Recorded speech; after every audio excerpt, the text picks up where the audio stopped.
మంగళ శుక్రవారాల్లో మన ఇంటిని శుభ్రం చేసుకొని గడపని పసుపు కుంకుమలతో అలంకరించుకుంటాం కదండి.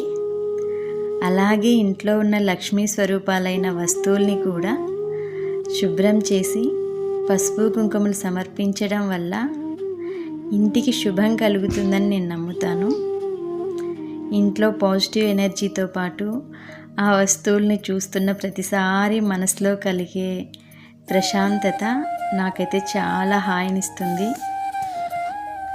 మనం పాటించే ఈ చిన్న చిన్న పద్ధతులు, సాంప్రదాయాలు మన జీవితంలో సంపదను అందించడంతో పాటు మనకు అవసరమైన క్రమశిక్షణను కూడా నేర్పిస్తాయనిపిస్తుంది. మనం చేస్తూ ఉంటే మన పిల్లలు కూడా ఇవే అలవాటు చేసుకుంటారు. ఇలాంటివి మన ఇల్లు ఆరోగ్యంగా, ఆనందంగా ఉండడానికి కారణమవుతాయి.